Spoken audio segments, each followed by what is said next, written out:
Well, good morning, guys. I shouldn't say morning. Could be night, could be afternoon, I don't know.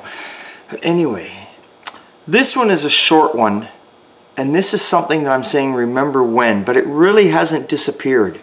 But sometimes you forget a little bit about it. And that old Dodge that you would have saw in some of the videos back there, that 74 Dodge I picked up, it reminded me a lot when I got inside it.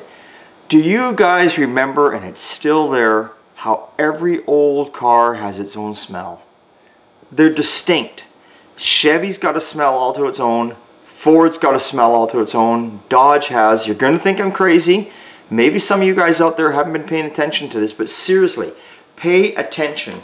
Next time you buy an old car, and I don't mean a car that's like gutted with like no interior, no nothing. We're talking like an empty shell. I'm talking a car that's just an older car that's still got the seats in it, the carpeting in it, all that. As long as the guy hasn't shoved a million air fresheners in there, take a smell of this thing. They just got this, they all have their own certain distinctive smell, and it's not a bad thing. It's actually, if you're a car guy, if you're really a car guy, you'll be like, whoa. You know, it's like, you know, when you hear a Chevy start up compared to a Dodge. Dodge, you always got that spin in that, you know, that just that whine of the starter. And Chevy's got its own distinct noise. Even Ford's got its own noise. It's just different how you can tell the different things about a car. Like take a 5-liter Mustang, you know, or I'm just saying a 5-liter in general. Most of the time 5 liters, they pretty much all kind of got that same distinct sound, you know what I mean? A Flatty's got its own sound. A Y-Block's got its own sound. It just, you can tell, you know, Chevy's got their sound. It's just very, very cool if you start thinking about this. Sometimes you forget about it. Sometimes you forget and you'll just be sitting there and someone will fire a car up or someone will or open up a door or something and you'll be like, oh, I know, I sound crazy. Maybe it's because it is first thing in the morning for me and I just woke up. But I went out there, opening up the shop here, I went out there and I opened up the door of the old Dodge here because I have the window open just like an inch, and I thought, well, the rain's coming here, you know, I better close that window up a little more, and I just got that whiff of that, you know, that old interior, and it's not disgusting. Those guys that are out there watching this video know what I'm talking about. It's not a disgusting smell. It's like air fresheners. Remember, nowadays there's air fresheners for every scent possible out there. But do you remember that a lot of the air fresheners back in the day, almost everybody had one. A pine tree. I love pine trees. They're strong, but that's the one air freshener over all these years has never changed, is the pine tree. There were others out there too, but you know, there was ones that were actually, we're talking more like in the 70s. They were the Turtle Wax guy. It was a little turtle from Turtle Wax. He had a smell to himself. It smelled like the wax, actually. It's amazing. Sometimes I'm just remembering this because sometimes you take smell for granted. You're probably like, what the fuck's that got to do with anything? But it's got a lot to do with it, you know? I mean, yeah.